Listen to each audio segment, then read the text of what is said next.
നമ്മുടെ കേന്ദ്ര അന്വേഷണ ഏജൻസിയായ NIA ഈയിടെ കളിയാക്കുന്ന അല്ലെങ്കിൽ പരിഹസിക്കുന്ന ഒരു സാഹചര്യം ഒക്കെ നമ്മൾ കണ്ടിരുന്നു. എന്നാൽ അതിൽ നിന്നൊക്കെ മാറി ഇപ്പോഴിതാ NIA വലിയൊരു മൂവ്മെന്റ് നടത്തിയിരിക്കുകയാണ്. നിരന്തരം വിടാതെ പോപ്പുലർ ഫ്രണ്ടിനെ പിന്തുടരുന്ന ഒരു കാഴ്ച NIA ഭാഗത്തു നിന്നുണ്ടാവുന്നു. ഇതിനെ എങ്ങനെ വിലയിരുത്താം? ഇന്ത്യയിൽ പഴയകാലത്ത് തീവ്രവാദ സംഘടനകളെയൊക്കെ നിരോധിക്കുമെങ്കിലും പിന്നീട് ഒരു ഫോളോ അപ്പ് ആക്ഷനിൽ പലപ്പോഴും നമ്മുടെ ഇൻവെസ്റ്റിഗേറ്റിംഗ് ഏജൻസീസ് പലപ്പോഴും വേണ്ടത്ര ശ്രദ്ധ കൊടുത്തിരുന്നില്ല, അല്ലെങ്കിൽ എന്തോ കാരണത്താൽ അത് പരാജയപ്പെടുന്നതായിട്ടാണ് മുൻകാലങ്ങളിൽ കണ്ടിരുന്നത്. പക്ഷെ ഇപ്രാവശ്യത്തെ പോപ്പുലർ ഫ്രണ്ട് നിരോധനം അത്തരം പഴുതുകളെല്ലാം അടച്ച്, നിരോധനം സംഭവിച്ചു കഴിഞ്ഞെങ്കിലും വീണ്ടും വീണ്ടും അവരെ വിടാതെ പിന്തുടർന്ന് അവരുടെ എല്ലാ തരത്തിലുള്ള നിഗൂഢമായ പ്രവർത്തനങ്ങളെയും തടസ്സപ്പെടുത്തി, അതിനെയൊക്കെ പരാജയപ്പെടുത്തി, അതുപോലെ മുൻകാല കേസുകളിൽ പ്രതിയായ പോപ്പുലർ ഫ്രണ്ടുകാരെ മുഴുവൻ നീതിയുടെ മുമ്പിലേക്ക് കൊണ്ടുവരികയും നിയമത്തിന് മുമ്പിലേക്ക് കൊണ്ടുവന്ന അവർക്ക് അർഹമായ ശിക്ഷ വാങ്ങിച്ചു കൊടുക്കാനുള്ള ഒരു വ്യക്തവും അതുപോലെ തന്നെ ഉൾക്കാഴ്ചയുള്ളതുമായ ഒരു തന്ത്രം NIA രൂപപ്പെടുത്തിയിരിക്കുന്നതായിട്ട് നമുക്ക് മനസ്സിലാകാം. അതിൻ്റെ ഏറ്റവും ഒടുവിലത്തെ ഉദാഹരണമാണ് ഈ കഴിഞ്ഞ ദിവസം കൊച്ചിയിൽ നിന്നും ഷംനാദ് ഇല്ലിക്കൽ എന്ന് പറയുന്ന പോപ്പുലർ ഫ്രണ്ടിന്റെ ഒരു നേതാവിനെ അറസ്റ്റ് ചെയ്തത്. ഇയാള് പാലക്കാട് RSS നേതാവായിരുന്ന ശ്രീനിവാസൻ കൊലക്കേസിലെ മുഖ്യപ്രതിയാണ്. പക്ഷേ ആ കേസിലെ ഒരുപാട് പ്രതികളെ പോലീസ് അറസ്റ്റ് ചെയ്തെങ്കിലും ഈ ഷംനാദ് പിടികിട്ടാപ്പുള്ളിയായി തുടർന്നിരുന്നു. ഷംനാദിനെ അറസ്റ്റ് ചെയ്യുന്നതിന് വേണ്ടി ഒരു 3-4 ദിവസം മുമ്പ് NIA മഞ്ചേരിയിൽ ഒരു റെയ്ഡ് നടത്തിയിരുന്നു. അങ്ങനെ ആ റെയ്ഡിൽ 3-4 ആൾക്കാരെ, പോപ്പുലർ ഫ്രണ്ട് നേതാക്കന്മാരെ അറസ്റ്റ് ചെയ്തു, അല്ലെങ്കിൽ കസ്റ്റഡിയിലെടുത്തു. പക്ഷെ അവിടെയും ഷംനാദിനെ കിട്ടിയിരുന്നില്ല. ഷംനാദ് കണ്ടെത്താൻ NIAക്ക് കഴിഞ്ഞില്ല. പക്ഷേ വളരെ പെട്ടെന്ന് തന്നെ കൊച്ചിയിൽ ഒരു ബാർബർ ഷോപ്പ് അല്ലെങ്കിൽ ഒരു ബ്യൂട്ടി സലൂൺ നടത്തുകയായിരുന്ന ഷംനാദിനെ പെട്ടെന്ന് തന്നെ NIA അറസ്റ്റ് ചെയ്യുന്നതാണ് നമ്മൾ കണ്ടത്. ഈ അബ്സ്കോണ്ടിങ് ആയിട്ടുള്ള മുൻകാല കേസുകളിലെ പ്രതികളെ ട്രാക്ക് ചെയ്യുന്ന NIAയുടെ ഒരു വിഭാഗമാണ് ഷംനാദിനെ കൃത്യമായി ലൊക്കേറ്റ് ചെയ്യുകയും അയാളെ അറസ്റ്റ് ചെയ്യാൻ മുൻകൈ എടുക്കുകയും ചെയ്തത്.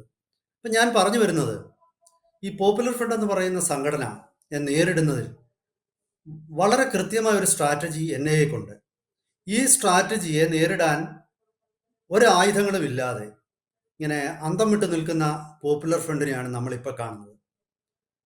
വല്ലഭന പുല്ലുമായുധം എന്ന് പറയുന്ന പോലെ ഈ NIA വളരെ നിരീക്ഷണങ്ങളിലൂടെയും തയ്യാറെടുപ്പുകളിലൂടെയും അതുപോലെ തന്നെ ഫോളോ അപ്പ് ആക്ഷനുകളിലൂടെയും പോപ്പുലർ ഫ്രണ്ടിനെയും അവരുടെ രാഷ്ട്രീയ വിഭാഗം എന്നാരോപിക്കപ്പെടുന്ന SDPIയെയും കൃത്യമായി വരിഞ്ഞു മുറുക്കിയിരിക്കുകയാണ്. ഇനി അവർക്ക് ഈ ഒരു കടുങ്കട്ടിൽ നിന്ന് പുറത്തു ചാടാനായിട്ടുള്ള വിദ്യകളൊന്നും അവർക്ക് തൽക്കാലം അവരുടെ കൈവശമില്ല. അപ്പോൾ പോപ്പുലർ ഫ്രണ്ടിന്റെ ഒരു ചരിത്രം നോക്കുമ്പോൾ, പോപ്പുലർ ഫ്രണ്ടിനെ കുറിച്ച് ഈ ഇന്റേണൽ സെക്യൂരിറ്റി വിദഗ്ധർ പലപ്പോഴും പറയുന്നത്, പോപ്പുലർ ഫ്രണ്ട് എന്ന ഈ ഒരു തീവ്രവാദ സംഘടനയുടെ പ്രത്യേകത, അവര് ടാർഗറ്റഡ് സ്ട്രൈക്കുകൾ, അതായത് ഒരു ടാർഗറ്റിനെ കണ്ടെത്തി ആ ടാർഗറ്റിനെ കൊല്ലുക എന്നുള്ളതാണ് അവരുടെ ഒരു തന്ത്രം. വളരെ കാലമായിട്ട് അവർ കേരളത്തിൽ ഇതാണ് ടാർഗറ്റഡ് സ്ട്രൈക്കുകളാണ് നടപ്പാക്കിയിരിക്കുന്നത്. പക്ഷെ അവരുടെ ഒരു വീക്ക്നെസ് എന്ന് പറയുന്നത് ജനകീയ പ്രക്ഷോഭങ്ങളോ അല്ലെങ്കിൽ ഒരു വലിയ ക്രൗഡിനെ കൊണ്ടുവന്ന് കാര്യങ്ങൾ ചെയ്യിക്കാനോ ഒരു പ്രക്ഷോഭം നടത്താനോ അതിനൊന്നുള്ള ശേഷി പോപ്പുലർ ഫ്രണ്ടിൽ ഇല്ലായിരുന്നു. പോപ്പുലർ ഫ്രണ്ട് വികസിപ്പിച്ചെടുത്തത് അവരുടെ ഈ ടാർഗറ്റഡ് അറ്റാക്കുകളാണ്, അതിനുള്ള ശേഷിയാണ്. അവരുടെ ഒരു ആയ കാലത്ത്, അതായത് അവർക്ക് വളരെയധികം ശക്തി ഉണ്ടായിരുന്ന ഒരു സമയത്ത് ഈ പോപ്പുലർ ഫ്രണ്ട് അവകാശപ്പെട്ടിരുന്നത് കേരളത്തിൽ ഏത് ഭാഗത്തും ഏത് എതിരാളിയെയും അവര് തീരുമാനിച്ചു കഴിഞ്ഞാൽ ഒരു 2-3 മണിക്കൂറിനുള്ളിൽ അവരെ കൊന്നുകളയാനുള്ള ശേഷി അവർക്കുണ്ടെന്ന്. ഇങ്ങനെയാണ് പല സെക്യൂരിറ്റി ഏജൻസികളും അഭിപ്രായപ്പെട്ടിരുന്നത്. അപ്പം ഈ ടാർഗറ്റഡ് സ്ട്രൈക്കിനുള്ള ആൾക്കാരെ അവർ സ്ലീപ്പർ സെല്ലുകളായിട്ട് കേരളത്തിന്റെ ഒരുപാട് ഭാഗത്ത് വികസിപ്പിച്ച് അല്ലെങ്കിൽ ഡെവലപ്പ് ചെയ്ത് അവരെ സൂക്ഷിച്ചിരുന്നു. അവരൊക്കെ തന്നെ ഓരോ ജോലികളിൽ, ചിലപ്പോൾ മീൻ കച്ചവടക്കാരായിരിക്കും, ചിലപ്പോൾ പച്ചക്കറി കച്ചവടക്കാരായിരിക്കും, മറ്റു ചിലപ്പോൾ വേറെ ഏതെങ്കിലും ഒരു കടയിലായിരിക്കും, മറ്റു ചെറിയ ജോലികൾ ചെയ്യുന്ന ആളായിരിക്കാം. പക്ഷെ ഇവരെയൊക്കെ തന്നെ ഒരൊറ്റ ഫോൺ കോളിൽ, ഒരു നെറ്റ്വർക്ക് കോൺഫറൻസ് കോളിൽ കൂടെ അല്ലെങ്കിൽ ഒരു നെറ്റ്വർക്ക് സന്ദേശത്തിലൂടെ ഇവരെയൊക്കെ പെട്ടെന്ന് തന്നെ ഒരു അരമണിക്കൂറിനുള്ളിൽ ഇവരെ യോജിപ്പിക്കുകയും ഇവരിൽ നിന്നൊരു ടീമിനെ ഉണ്ടാക്കിയിട്ട് ഒരു ടാർഗറ്റഡ് അറ്റാക്ക് നടത്തുന്ന വ്യക്തിയുടെ നേരെ അത് നടത്തുകയും ചെയ്യുക. ഇങ്ങനെ ഒരു ഭീതിയുടെ അന്തരീക്ഷം സൃഷ്ടിച്ചുകൊണ്ട് എതിരാളികളെ പരാജയപ്പെടുത്തുന്നത്. ഒരിക്കല് ഇത് ഞാൻ പത്രങ്ങളിൽ വായിച്ചിട്ടുണ്ട്. ഇരിട്ടിയിൽ ഒരിക്കൽ ഒരു ഇരിട്ടിക്കടുത്ത് ഒരു CPM നേതാവിന്റെ ഒരു കൊലപാതകം നടന്നു. അപ്പൊ CPM തിരിച്ചടിച്ചു. ഉടൻ തന്നെ പോപ്പുലർ ഫ്രണ്ട് മൂന്നാമത്തെ കൊലയും നടത്തി. അപ്പോൾ CPM ഒന്ന് അന്താളിച്ചു. കാരണം അത് കഴിഞ്ഞ് പോപ്പുലർ ഫ്രണ്ടിന്റെ ഒരു മീറ്റിംഗ് നടന്നു. ആ മീറ്റിംഗിൽ അവർ പ്രസംഗിച്ചു, ഞങ്ങളിൽ ഒരാളെ കൊന്നാല് ദിവസങ്ങളൊന്നും വേണ്ട, മണിക്കൂറുകൾ മതി ഞങ്ങൾക്ക് തിരിച്ചടിക്കാൻ.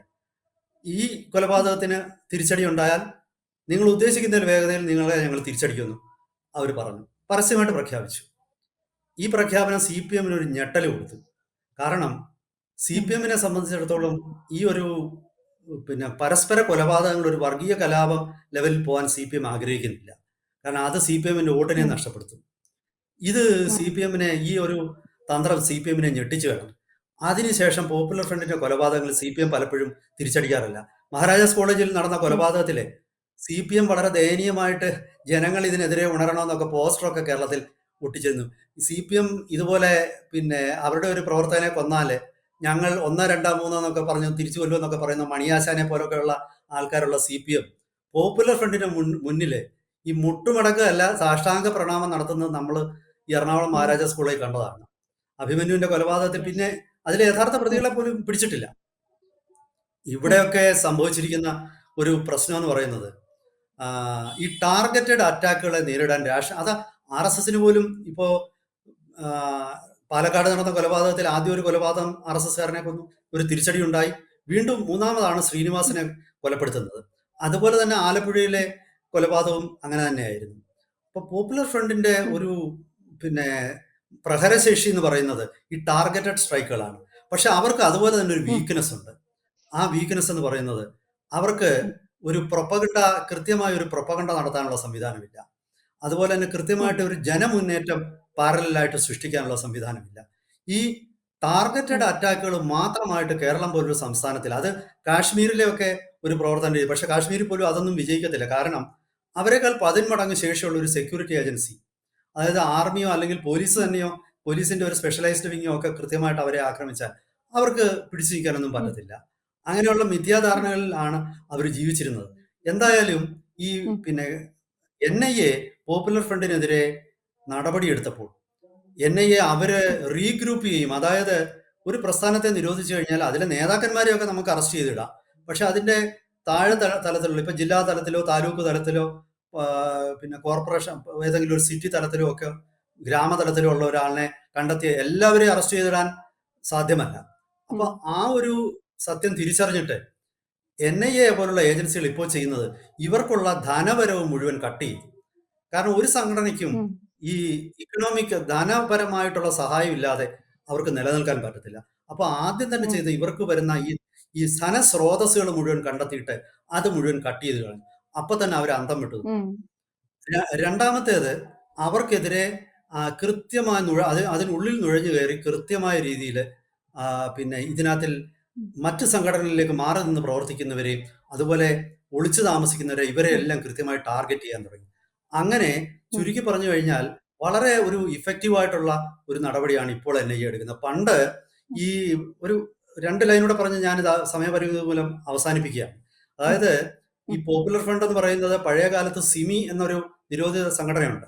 ആ സിമിയിലെ നേതാക്കന്മാരും പ്രവർത്തകരും ഒക്കെയാണ് പിന്നീട് പോപ്പുലർ ഫ്രണ്ടായി മാറുന്നത്. ഈ സിമി എന്ന് പറയുന്നത് ജമാഅത്തെ ഇസ്ലാമിയുടെ ഒരു വിദ്യാർത്ഥി വിഭാഗം SIO എന്ന സംഘടനയോട് ഒപ്പം തന്നെ തുടങ്ങിയതാണ്. പക്ഷെ പിന്നീട് അവരുടെ മാതൃസംഘടനയായ അല്ലെങ്കിൽ പിതൃസംഘടനയായ ജമാഅത്തെ ഇസ്ലാമിയുടെ ആയിട്ടുള്ള ബന്ധം മുറിക്കുകയും അവരങ്ങ് സ്വതന്ത്രമാവുകയും ചെയ്തു. അവർ തീവ്ര നിലപാടുകളിലേക്ക് പോയി. പക്ഷെ ആ സിമി നിരോധിച്ചെങ്കിലും അതിലെ വ്യക്തികളെ കൃത്യമായി ഇതേ രീതിയിൽ പിന്തുടരുന്നതിലും ആ സംഘടനാ സംവിധാനം പൂർണ്ണമായി തകർക്കുന്നതിലും അന്ന് സെക്യൂരിറ്റി ഏജൻസികൾക്ക് സാധിച്ചില്ല. അതുകൊണ്ടാണ് അവർ റീഗ്രൂപ്പ് ചെയ്ത് PFI ആയി മാറിയത്. NDF ആയി ആദ്യം വന്നു, പിന്നെ പോപ്പുലർ ഫ്രണ്ടായി മാറുകയും അങ്ങനെ അഖിലേന്ത്യാ തലത്തിൽ വരെ പ്രവർത്തനം വ്യാപിപ്പിക്കുന്ന ഒരു സാഹചര്യം ഉണ്ടായി. ഹത്രാസിലും അതുപോലെ ഡൽഹി കലാപത്തിനുമുള്ള ഇവരുടെ പങ്കാണ് കേന്ദ്ര സർക്കാരിനെ വളരെ കൃത്യമായ ആക്ഷൻ എടുക്കാൻ പ്രേരിപ്പിച്ചത്. എന്തായാലും ഇപ്പോൾ വളരെ കൃത്യമായ ഒരു പാതയിലൂടെ തന്നെയാണ് NIA പോകുന്നത്. അത് കാരണം പോപ്പുലർ ഫ്രണ്ട് തിരിച്ചു വരാനോ അല്ലെങ്കിൽ റീഗ്രൂപ്പ് ചെയ്യാനോ പറ്റാതെ അവരിങ്ങനെ അന്തം വിട്ടു നിൽക്കുകയാണ്. എന്തായാലും വരും ദിനങ്ങളിലും NIA കൃത്യമായ നടപടികളിലൂടെ മുന്നോട്ട് പോകാൻ തന്നെയാണ് സാധ്യത. പോപ്പുലർ ഫ്രണ്ടിന് തിരിച്ചു വരാൻ ഒരു പഴുതും NIA കൊടുക്കാൻ സാധ്യതയില്ല. ഇതാണ് എനിക്ക് മനസ്സിലാവുന്നത്. യെസ്, അതാണ് പോപ്പുലർ ഫ്രണ്ടിന് റീഗ്രൂപ്പ് ചെയ്യാനുള്ള ഒരു സാഹചര്യം നിലവിൽ ഇന്ത്യയിൽ ഇല്ലെന്ന് ഉറപ്പിക്കുകയാണ് NIA. ഒപ്പം അവർക്ക് എവിടെ നിന്ന് ഫണ്ട് ലഭിക്കുന്നു എന്നുള്ളതിനെ ആ ഒരു ഫിനാൻഷ്യൽ സോഴ്സിനെ കണ്ടെത്തി നശിപ്പിക്കാനും NIA ശ്രമങ്ങൾ തുടർന്നുകൊണ്ടിരിക്കുകയാണ്. വ്യക്തമാണ് സർ. Thank you.